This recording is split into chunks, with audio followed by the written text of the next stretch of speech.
What if I told you that there is a neighborhood in Canada where cars are banned? No honking horns, no traffic jams, just peace, quiet, and fresh air. Sounds like a dream, right? Well, it exists, but there's a catch. You can't live there. Today, we're going to be diving into the fascinating story of the Toronto Islands, the only car-free neighborhood in Canada. We'll explore what makes it so special, why people are practically begging to live there, and why, unless you have a secret loophole, you'll probably never get the chance. The Toronto Islands are a group of 15 small islands just off the coast of downtown Toronto, and the only way to get there? By ferry or water taxi. The ferry is $9.11 for a round trip with discounts for seniors and youth, and leaves from the Jack Layton Ferry Terminal, named after one of Canada's most beloved politicians. If you're impatient, there's also a faster water taxi for $12 each way. Either way, you can bring your bike for free, and trust me, you'll want it. Because once you step foot off that boat, it's like entering a whole new world, where bikes rule the roads, and the loudest noise you'll hear is the ding of a bicycle bell. One of the first things you'll notice, it's quiet. No engines revving, no traffic noise, just birds, waves, and laughter. It makes you realize something crazy. Cities aren't loud. Cars are loud. And it's not just the sound. Even the road looks better. Without heavy trucks and cars breaking them down, the paths stay in near perfect condition for years. Despite feeling like a remote getaway, people actually live here. Around 650 residents call these islands home, most on Wards and Algonquin Islands.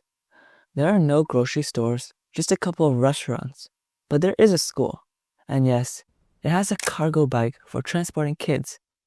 And no, that's not a thing you'll see at any other Canadian school. If you ever wondered whether you can survive without a car, this place proves it.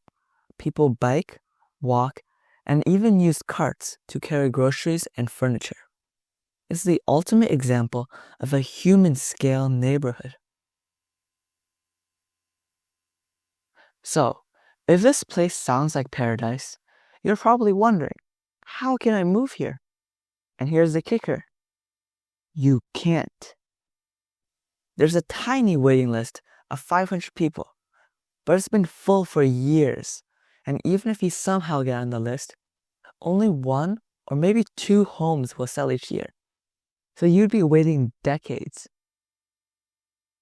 In fact, the demand is so high that one 91-year-old man adopted his 60-year-old friend just to keep his house in the family. And no, I'm not kidding. The story of how this place came to be is wild. Originally, it was just a sandy peninsula, until a storm in 1858 turned it into an island. Over time, it became a summer getaway for wealthy Torontonians, with hotels, yacht clubs, and even a baseball stadium. But after World War II, as Toronto grew and more people needed housing, the city let people stay year-round. That's when the trouble started. In the 1960s, Toronto fell in love with cars and built highways that bulldozed entire neighborhoods. To make up for the lost green space, the city decided to turn the islands into a park and evicted most of the residents. After decades of protests and legal battles, an agreement was finally reached in 1993. Residents got 99-year leases, but the homes could only be sold for fixed prices and only to people on the waiting list. So, why does this matter? Because the Toronto Islands show us that car-free living isn't just possible, it's better. People here are healthier, happier, and more connected to their neighbors.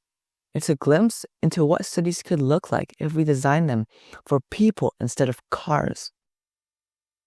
And with more people craving walkability, bike-friendly spaces, it raises a big question. Why aren't we building more places like this?